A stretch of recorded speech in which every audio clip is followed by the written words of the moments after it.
बिस्मिल्लाहिर्रहमानिर्रहीम। Dear students, MK preparation के platform से my self Mohsin Hanif, your chemistry instructor. बेटा, बेसिक केमिस्ट्री की हमने एक सीरीज़ स्टार्ट की है। आज जो है वो हमारा उसी का 5वां लेक्चर हमने आज स्टार्ट करना है। इससे पहले बेटा जो 4 चैप्टर्स हैं हमारे वो अपलोड हो चुके हैं और आज जो हमारा नेक्स्ट चैप्टर है, आपके पीछे जो टाइटल मेंशन है फिजिकल स्टेट ऑफ मैटर, तो इस फिजिकल स्टेट ऑफ मैटर को भी हमने वीडियो को अकोमोडेट करने के लिए 3 पार्ट्स के अंदर डिवाइड किया है। जैसे कि आपको पता है कि जो फिजिकल स्टेट है, 3 फिजिकल स्टेट है मैटर की, सॉलिड है, लिक्विड है और गैस है। बेटा जो गैशियस पोर्शन है वो हमने प्रीवियस लेक्चर में, प्रीवियस वीडियो में डिस्कस कर लिया हुआ है। आज हम उसी चैप्टर का जो नेक्स्ट पोर्शन है दैट कंसिस्ट ऑफ लिक्विड, उसको हमने डिस्कस करना है। तो लिक्विड के अंदर हम देखते हैं कि हमने डिस्कस क्या करना है। सबसे पहले बेटा लिक्विड के अंदर हम डिस्कस करेंगे बेटा लिक्विड स्टेट की प्रॉपर्टीज, जैसे एवेपोरेशन है।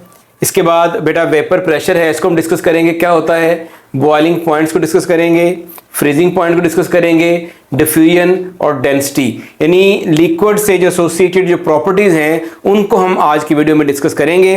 तो हम स्टार्ट करते हैं जी। पहली स्लाइड हमारे लेक्चर की देखिए, एवेपोरेशन। बेटा एवेपोरेशन क्या है? Evaporation is defined as process of changing of liquid into gaseous phase. बेटा जब कोई भी लिक्विड स्पॉन्टेनियस अपने आप गैसियस फेज में कन्वर्ट हो जाता है, that process is known as evaporation. For example, मेरे पास बेटा एक कंटेनर है जिसमें मैंने वाटर को लिया हुआ है और ये जो आपको बबल नजर आ रहे हैं ये मैंने मॉलिक्यूल्स शो किए हैं लिक्विड के। बेटा जो मॉलिक्यूल्स हैं इन तमाम की जो काइनेटिक एनर्जी है वो सेम नहीं होती। कुछ मॉलिक्यूल्स की काइनेटिक एनर्जी ज़्यादा होती है, कुछ की काइनेटिक एनर्जी जो है वो कम होती है। बेटा इसमें वो मॉलिक्यूल्स जिनकी काइनेटिक एनर्जी ज़्यादा होती है, जब वो मूव करते करते सरफेस के करीब आते हैं तो इनकी काइनेटिक एनर्जी इतनी ज़्यादा हो जाती है कि ये मॉलिक्यूल्स के दरमियान जो इंटरमॉलिक्यूलर फोर्स है उसको ब्रेक कर देते हैं और ब्रेक करने के बाद गैसियस फॉर्म में आ जाते हैं, यानी वेपर फेज में आ जाते हैं। This phenomena is known as evaporation. ये जो ऊपर वाली फेज है इसको हम कहते हैं वेपर फेज और इस फिनोमिना को क्या कहते हैं? एवेपोरेशन। बेटा जो एवेपोरेशन है ये स्पॉन्टेनियस फिनोमिना है, अपने आप होता रहता है। नंबर 1, ये स्पॉन्टेनियस फिनोमिना है, अपने आप होने वाला, स्पॉन्टेनियस।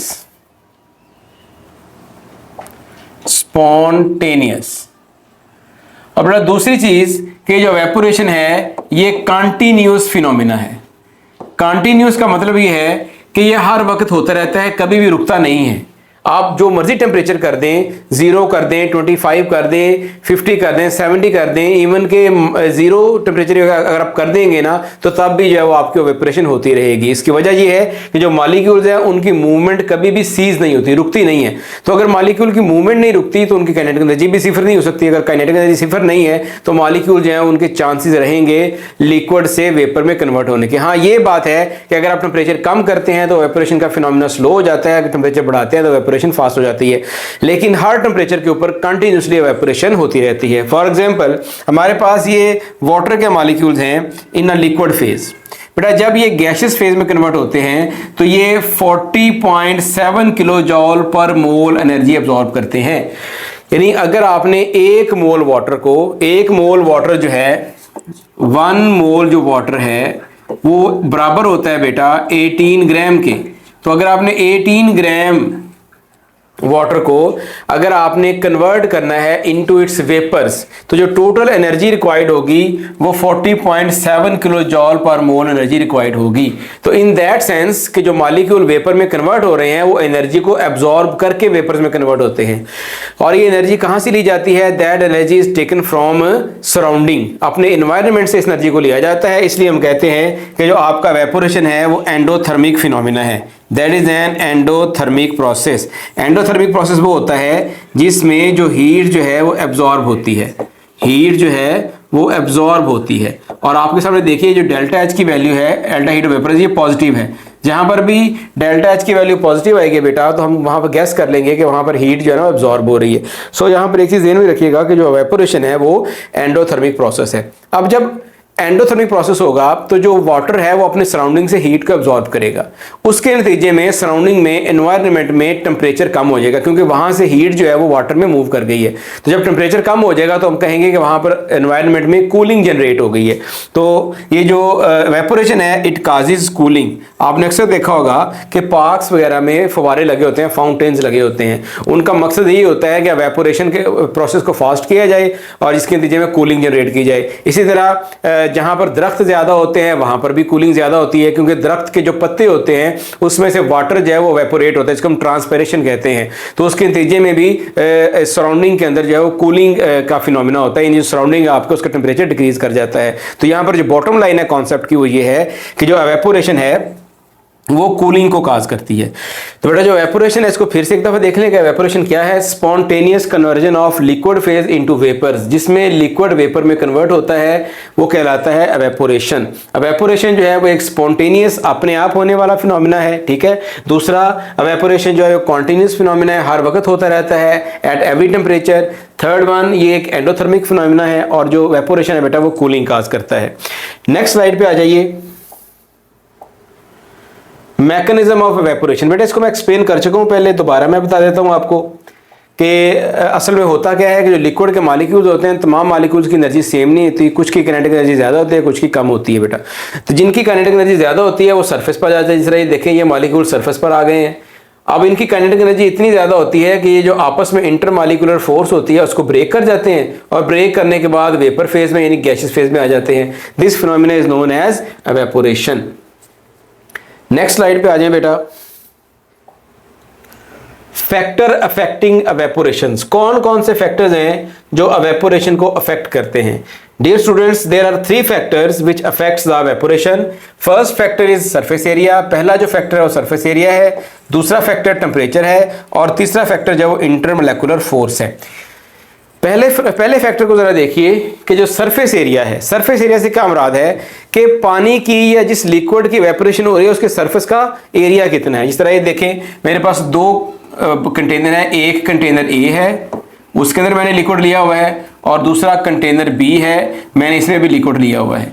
तो आप देख रहे हैं कि बी का जो सरफेस एरिया है वो ज्यादा है, इसकी सरफेस ज्यादा है, और ए की सरफेस जो है वो कम है। तो बेटा अगर सरफेस एरिया ज्यादा होगा तो जो मॉलिक्यूल सरफेस पर आ रहे हैं उनकी तादाद भी ज्यादा होगी और एवेपोरेशन भी तेज होगी। तो इसलिए हम कहते हैं कि अगर सरफेस एरिया ज्यादा है तो एवेपोरेशन भी ज्यादा होगी। इट मीन्स कि जो सरफेस एरिया है वो एवेपोरेशन के डायरेक्टली रिलेटेड है। सेकेंड है बेटा टेम्परेचर। बेटा टेम्परेचर अगर बढ़ाएंगे तो वेपोरेशन फास्ट हो जाएगी। उसकी रीजन मैंने बताई आपको कि अगर टेम्परेचर बढ़ाएंगे तो काइनेटिक एनर्जी बढ़ेगी, काइनेटिक एनर्जी बढ़ेगी तो ज्यादातर मॉलिक्यूल जो है वो लिक्विड फेज छोड़कर गैसियस फेज में आ जाएंगे।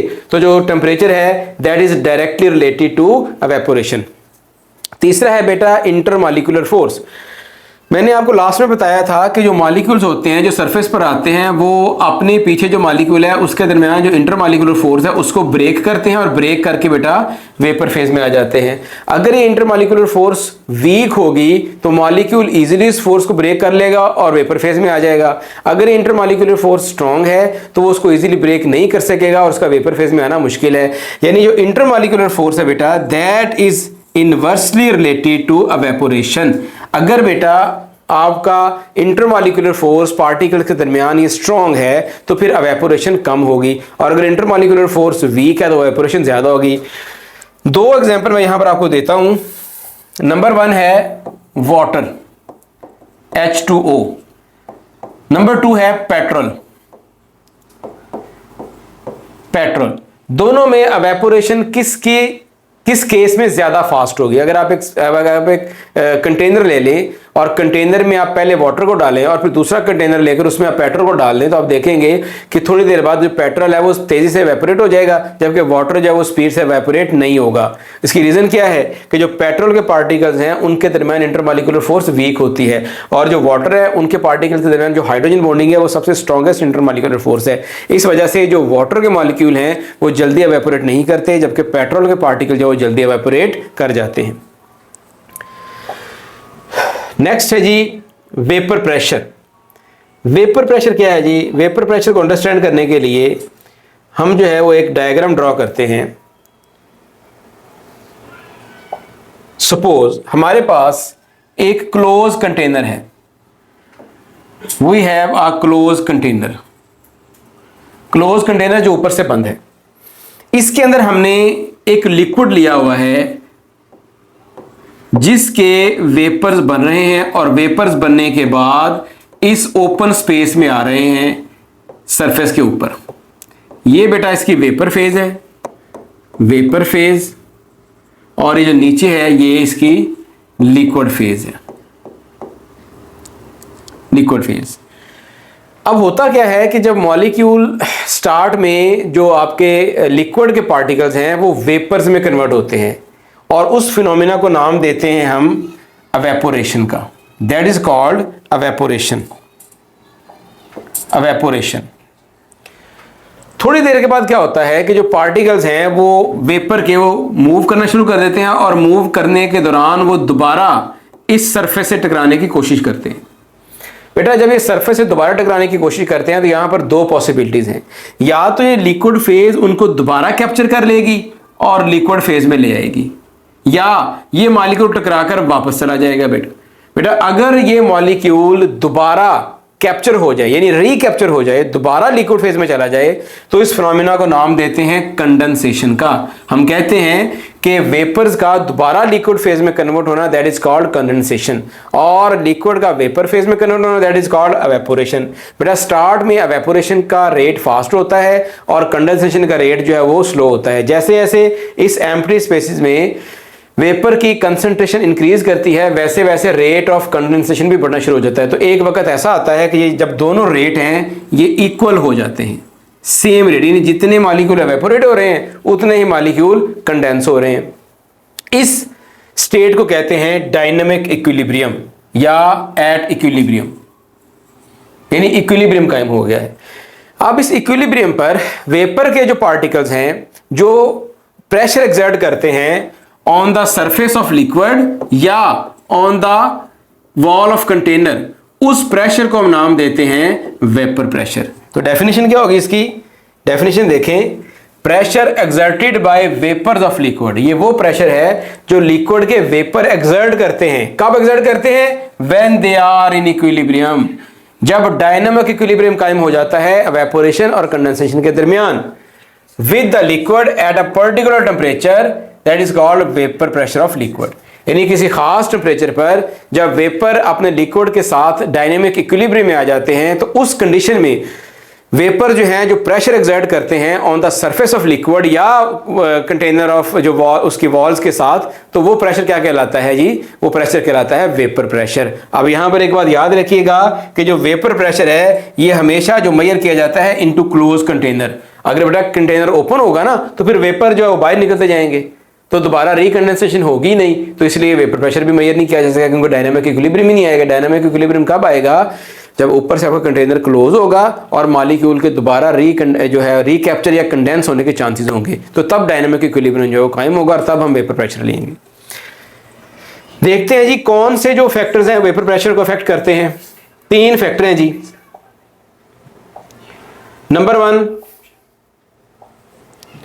नंबर वन है जी नेचर ऑफ लिक्विड, यानी आपका जो लिक्विड है वो कौन सा। अब नेचर ऑफ लिक्विड में मेनली डिस्कस करते हैं इंटरमॉलिक्यूलर फोर्स। जब पार्टिकल के दरमियान इंटरमॉलिक्यूलर फोर्स स्ट्रांग होगी ना तो उसके वेपर्स कम बनेंगे और उसका वेपर प्रेशर भी क्या होगा? कम होगा। यानी अगर इंटरमॉलिक्यूलर फोर्स स्ट्रांग है तो वेपर प्रेशर कम होगा, अगर इंटरमॉलिक्यूलर फोर्स हाई है, स्ट्रांग है, तो वेपर प्रेशर कम होगा, और अगर इंटरमॉलिक्यूलर फोर्स कम है तो वेपर प्रेशर जो है वो ज्यादा होगा। फॉर एग्जाम्पल मैं 2 एग्जाम्पल लेता हूं, एक मैं ले लेता हूं ईथर और दूसरा मैं लेता हूं वाटर। तो किस केस में वेपर प्रेशर ज्यादा होगा? तो बेटा ईथर के केस में ज्यादा होगा और वाटर के केस में कम होगा। क्यों? क्योंकि वाटर के अंदर इंटरमॉलिक्यूलर फोर्स जो है वो स्ट्रॉन्ग है और ईथर के अंदर जो है वो इंटरमॉलिक्यूलर फोर्स वीक है। तो अगर वीक इंटरमॉलिक्यूलर फोर्स है तो उस केस में जो वेपर प्रेशर ज्यादा होगा, अगर स्ट्रॉन्ग है इंटरमॉलिक्यूलर फोर्स तो वेपर प्रेशर जो है वो कम होगा। दूसरा है जी टेम्परेचर। टेम्परेचर देखिए बेटा, टेम्परेचर अगर ज्यादा होगा तो वेपर प्रेशर भी ज्यादा होगा, क्योंकि टेम्परेचर के बढ़ाने से पार्टिकल्स की काइनेटिक एनर्जी बढ़ती है और उससे रेट ऑफ एवेपोरेशन बढ़ता है, जिससे क्या होगा बेटा? वेपर प्रेशर भी हाई हो जाएगा। So at high temperature vapour pressure is high and at low temperature vapour pressure is low, यानी इनके दरमियान जो है वो डायरेक्ट रिलेशन है। नेक्स्ट है साइज ऑफ मॉलिक्यूल। अगर मॉलिक्यूल का साइज बड़ा है तो वेपर प्रेशर कम होगा, अगर साइज कम है तो वेपर प्रेशर ज्यादा होगा। एक्चुअली जो साइज ऑफ मॉलिक्यूल है ना, इसका ताल्लुक भी इंटरमॉलिक्यूलर फोर्स से ही है। जिन मॉलिक्यूल का साइज बड़ा होता है उनके अंदर इंटरमॉलिक्यूलर फोर्स स्ट्रांग होती है, जिनका साइज छोटा होता है उनके अंदर इंटरमॉलिक्यूलर फोर्स जो है वो कम होती है। तो इसलिए साइज ऑफ मॉलिक्यूल अगर ज्यादा होगा तो इंटरमॉलिक्यूलर फोर्स स्ट्रांग और वेपर प्रेशर जो है वो आपका कम हो जाएगा। और अगर आपका बेटा साइज जो है वो स्मॉल है तो उससे क्या होगा, इंटरमॉलिक्यूलर फोर्स वीक होगी और वेपर प्रेशर क्या हो जाएगा बेटा, हाई हो जाएगा। सो ये 3 फैक्टर्स हैं जो वेपर प्रेशर को कंट्रोल करते हैं। नेक्स्ट है जी, ये एक टेबल है, डिफरेंट टेम्परेचर्स के ऊपर जो है वो वेपर प्रेशर दिया गया है मिलीमीटर ऑफ मर्करी में वाटर का। 0 डिग्री सेंटीग्रेड पर जो वेपर प्रेशर है वो 4.58 है, 20 पर 17.5 है, 40 पर 55.3 है, 60 डिग्री सेंटीग्रेड पर 149 है, 80 डिग्री सेंटीग्रेड पर 355.1 है और 100 डिग्री सेंटीग्रेड पर 760 टॉर है। यानी जब आप टेम्परेचर बढ़ाते हैं तो वेपर प्रेशर भी इंक्रीज करता है। अब इस बात को ज़हन में रखिएगा क्योंकि जो हमारा अगला टॉपिक है बॉइलिंग पॉइंट, वो हमने यहीं से स्टार्ट करना है। मैं दोबारा बता दूं कि अगर आपने टेम्परेचर को बढ़ाया तो वेपर प्रेशर इंक्रीज करेगा, अगर टेम्परेचर कम करेंगे तो वेपर प्रेशर भी कम होगा। नेक्स्ट स्लाइड पे आ जाए जरा। बॉइलिंग पॉइंट, बॉइलिंग पॉइंट क्या है?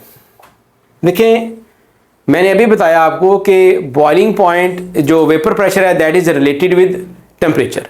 अगर आप बेटा टेम्परेचर को बढ़ाते हैं ना तो बॉइलिंग पॉइंट इंक्रीज करता है, ठीक है, वेपर प्रेशर इंक्रीज करता है। फॉर एग्जांपल मैंने पीछे बताया आपको कि 0 डिग्री सेंटीग्रेड जो है, 0 डिग्री सेंटीग्रेड, ये देखें 0 डिग्री सेंटीग्रेड जो है यहां पर जो वेपर प्रेशर है वो 4.58 है और 100 डिग्री सेंटीग्रेड पर जो वेपर प्रेशर है वो 760 टॉर है। और आपको पता है जो 760 टॉर है ये बेसिकली एटमॉस्फेरिक प्रेशर है, यानी जो एयर का प्रेशर होता है।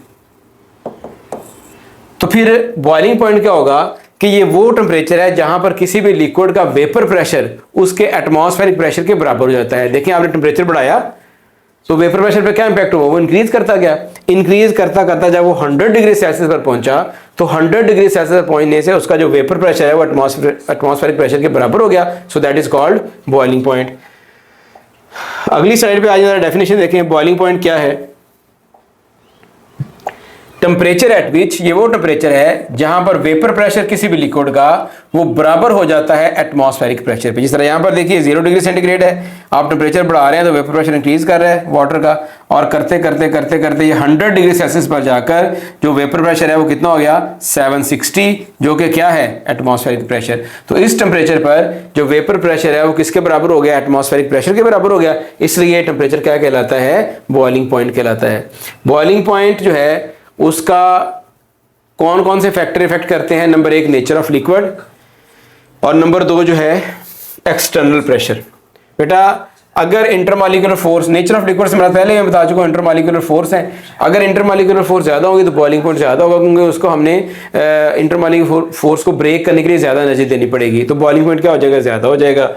एक्सटर्नल प्रेशर बेटा अगर आप बढ़ा देंगे तो फिर भी बॉइलिंग पॉइंट क्या हो जाएगा, ज्यादा हो जाएगा। फॉर एग्जाम्पल एक्सटर्नल प्रेशर है 760 टॉर, तो अगर मैं इसको बढ़ाकर 900 टॉर कर दूं तो वाटर जो होगा उसका जो बॉइलिंग पॉइंट है, boiling point of water that will be greater than 100 degree Celsius.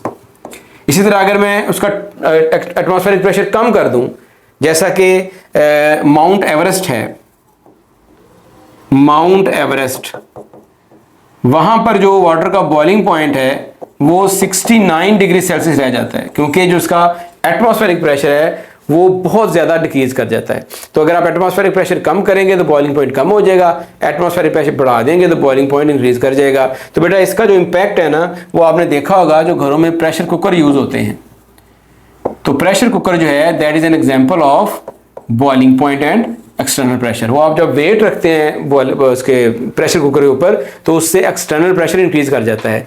जब एक्सटर्नल प्रेशर इंक्रीज करता है तो वाटर का बॉइलिंग पॉइंट इंक्रीज कर गया। फर्ज किया वाटर का बॉइलिंग पॉइंट 100 से इंक्रीज करके 105 पे चला गया, तो 105 डिग्री इट मीन्स कि वाटर ने अब ज्यादा हीट एब्जॉर्ब की हुई है। 105 डिग्री पे हीट ज्यादा है वाटर के अंदर और 100 डिग्री पे कम है। तो अगर हीट ज्यादा होगी तो फिर उससे जो है वो जो कुकिंग है वो ईजी हो जाएगी और चीजें जो है वो जल्दी पक जाती हैं। नेक्स्ट आ जाए बेटा, फ्रीजिंग पॉइंट क्या होता है? फ्रीजिंग पॉइंट ये वो टेम्परेचर है जहां पर दो फेजेस सॉलिड और लिक्विड ये आपस में को एग्जिस्ट करती हैं, या आप ये भी कह सकते हैं कि ये वो टेम्परेचर है जिस पर लिक्विड का जो वेपर प्रेशर है वो उसके सॉलिड के वेपर प्रेशर के बराबर हो जाता है। जैसे देखें, temperature at which liquid and solid को एग्जिस्ट, यानी लिक्विड और सॉलिड आपस में को एग्जिस्ट करेंगे। इसको ऐसे लिखते हैं हम इक्वेशन में, लिक्विड को एग्जिस्ट एज इनटू सॉलिड। अगर ये दोनों को एग्जिस्ट कर रहे हैं तो फिर दोनों के जो वेपर प्रेशर है वो आपस में क्या होंगे? बराबर होंगे। उस पॉइंट को क्या कहा जाता है जी? फ्रीजिंग पॉइंट कहा जाता है। ये कुछ फ्रीजिंग पॉइंट और बॉइलिंग पॉइंट लिखे हुए हैं। डाइएथाइल ईथर का जो फ्रीजिंग पॉइंट है वो -116 है और बॉइलिंग पॉइंट 34.6 है। ये है जी आपका फ्रीजिंग पॉइंट। नेक्स्ट आ जाए, डिफ्यूजन क्या है जी? ये हम इसको डिस्कस कर चुके हैं गैसेस वाले चैप्टर में भी कि movement of molecules from higher concentration to the lower concentration, उसको हम डिफ्यूजन कहते हैं। डिफ्यूजन का जो बेटा कौन कौन से फैक्टर इफेक्ट करते हैं? Number 1 intermolecular force, number 2 size of molecule, number 3 temperature और नंबर 4 शेप ऑफ मॉलिक्यूल। बेटा अगर इंटरमॉलिक्यूलर फोर्स ज़्यादा होगी तो उसका रेट ऑफ डिफ्यूजन कम होगा, क्योंकि मॉलिक्यूल जो है ना इंटरमॉलिक्यूलर फोर्स बढ़ने से उनकी आपस में जो है बॉन्डिंग स्ट्रांग हो जाएगी, तो उनको मूव करवाना इतना ईजी नहीं होगा, इसलिए उनका जो रेट ऑफ डिफ्यूजन है वो कम हो जाएगा। साइज ऑफ मॉलिक्यूल देखिए, अगर मॉलिक्यूल का साइज जो है वो बड़ा है, साइज ऑफ मॉलिक्यूल बड़ा होने से उनके दरमियान इंटरमॉलिक्यूलर फोर्स बढ़ जाएंगी, जिससे डिफ्यूजन का रेट है वो कम हो जाएगा। नेक्स्ट देखिए टेम्परेचर। बेटा अगर आप टेम्परेचर बढ़ाते हैं तो मॉलिक्यूल्स की काइनेटिक एनर्जी बढ़ती है। काइनेटिक एनर्जी मीन उनके मूवमेंट की वजह से जो एनर्जी होती है वो बढ़ जाती है, यानी उनकी जो मूवमेंट है वो वायलेंट शदीद हो जाती है। जब उनकी मूवमेंट शदीद हो जाएगी तो जाहिर है उनका डिफ्यूजन जो है वो थोड़ा सा ईजी हो जाएगा। So temperature is directly related to diffusion. Third है बेटा शेप ऑफ मॉलिक्यूल्स। बेटा अगर मॉलिक्यूल्स की जो है वो सिमेट्री है, सिमेट्रिकल शेप के हैं, तो उनकी डिफ्यूजन जो है वो अ बिट ईजी होती है। अगर उनकी शेप जो है वो अनसिमेट्रिकल है, नॉन सिमेट्रिकल है, तो वो मॉलिक्यूल्स आपस में एंटेंगल हो जाते हैं, फंस जाते हैं, जिसकी वजह से जो उनकी जो रेट ऑफ डिफ्यूजन जो है वो थोड़ा सा स्लो हो जाता है। सो ये है जी फैक्टर जो डिफ्यूजन को अफेक्ट करते हैं। नेक्स्ट स्लाइड पे आ जाए जी। यहाँ पर हमारा जो है ये टॉपिक लिक्विड्स का एंड हो गया है और हर लेक्चर की तरह अब हम जो है जो हमने पढ़े हैं पीछे कॉन्सेप्ट्स उनको हम अप्लाई करेंगे टू सॉल्व द एमसीक्यूज। पहला बेटा जो हमारा एमसीक्यूज है, विच liquid has the highest viscosity. पहले तो ये देखें कि विस्कोसिटी होती क्या है। विस्कोसिटी होती है कि किसी भी लिक्विड का जो गाढ़ापन है, यानी किसी भी लिक्विड को जब फ्लो करवाया जाता है तो उसके फ्लो करने में जितनी रेजिस्टेंस आती है वो उसकी विस्कोसिटी कहलाती है। जिस तरह आप देखें, अगर आप किसी भी फ्लोर के ऊपर अगर आप पानी को फेंकते हैं तो पानी का जो मूवमेंट है इजी होती है। अगर आप उसी फ्लोर के ऊपर, उसी फर्श के ऊपर अगर आप शहद को मूव करवाएंगे तो शहद जो है वो उसकी मूवमेंट थोड़ी सी स्लो होगी। क्यों? क्योंकि शहद के जो पार्टिकल्स हैं उनके दरमियान जो इंटरमॉलिक्यूलर फोर्स है वो ज़्यादा होती है, तो वो जो पार्टिकल्स हैं उनकी मूवमेंट रेजिस्ट करती है, यानी एक पार्टिकल की लेयर जो है वो दूसरे पार्टिकल की लेयर की मूवमेंट को रेजिस्ट करती है, जिससे उसका जो है वो गाढ़ापन ज़्यादा हो जाता है और उसकी जो विस्कोसिटी ज़्यादा हो जाती है और उसका जो है वो मूव करना थोड़ा सा मुश्किल हो जाता है। तो विस्कोसिटी बेसिकली क्या है? विस्कोसिटी बेसिकली है ईजनेस ऑफ फ्लो, यानी 1/, ईजनेस ऑफ फ्लो, कि अगर लिक्विड को फ्लो करने में आसानी है, उसका बहना इजी है, तो उसकी विस्कोसिटी कम है। ठीक है जी। और अगर उसका फ्लो करना मुश्किल है तो उसकी विस्कोसिटी ज्यादा है। देखिए विच liquid has the highest viscosity. सबसे ज्यादा विस्कोसिटी किसकी होती है बेटा? तो सबसे ज्यादा जो विस्कोसिटी है वो हनी की होती है, क्योंकि इसकी जो लेयर्स होती हैं पार्टिकल की उनके दरमियान इंटरमॉलिक्यूलर फोर्स स्ट्रांग होती है। सो इसलिए जो लेयर्स होती हैं उनको मूव करने में एक दूसरे के साथ जो है वो डिफिकल्टी पेश आती है। सो दैट्स वाई इसकी विस्कोसिटी ज्यादा हो जाती है।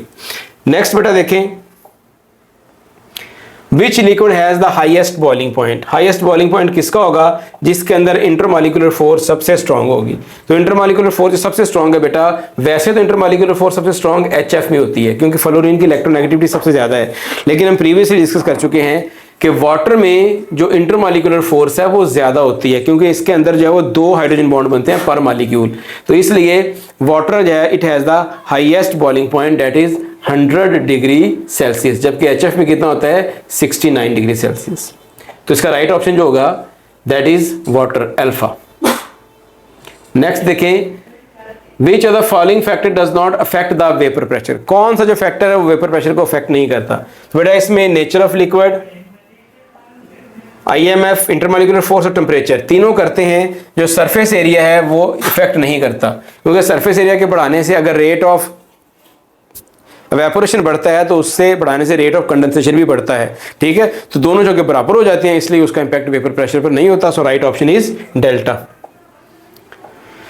Next, water has lowest boiling point at, पानी का बॉइलिंग पॉइंट सबसे कम किस जगह पर होगा, जहां पर एक्सटर्नल प्रेशर सबसे कम होगा। तो बेटा जो एक्सटर्नल प्रेशर है वो सबसे कम कहां पर होगा, that will be at Mount Everest, क्योंकि जैसे जैसे आप एल्टीट्यूड, हाई एल्टीट्यूड पे जाते हैं तो वैसे वैसे जो उसका एटमॉस्फेरिक प्रेशर कम होता है। तो माउंट एवरेस्ट पर जो वाटर का बॉइलिंग पॉइंट है वो सिर्फ 69 डिग्री सेल्सियस जो है वो रह जाता है। Next, freezing point of water is, water का फ्रीजिंग पॉइंट कितना होता है 0 डिग्री सेल्सियस। ये इंफॉर्मेटिव क्वेश्चन है, ठीक है, रिकॉल बेस है। Ice and water has same vapour pressure at, ice का और वाटर का वेपर प्रेशर सेम कब होगा, आइस सॉलिड है और वाटर जो है वो लिक्विड है, तो जब ये अपने फ्रीजिंग पॉइंट पर होंगे यानी 0 डिग्री सेल्सियस पर होंगे तो इनका जो वेपर प्रेशर है वो आपस में बराबर होगा, यानी इसका जो राइट ऑप्शन है that is 0 degree Celsius, delta option. बेटा ये था हमारा आज का लेक्चर। आई होप कि आपने इस लेक्चर को अच्छे तरीके से अंडरस्टैंड किया होगा। कोई भी आपकी क्वेरी है, कोई भी कॉन्सेप्ट आपको समझ नहीं आया तो आप कमेंट सेक्शन में पूछ सकते हैं। तो नेक्स्ट लेक्चर जो है वो हमारा होगा अबाउट सॉलिड्स, इसी जो हमारा चैप्टर है इसी का 3rd पोर्शन है। तो नेक्स्ट लेक्चर के लिए मुझे इजाज़त दीजिए। अल्लाह हाफिज़, स्टे ब्लेस्ड।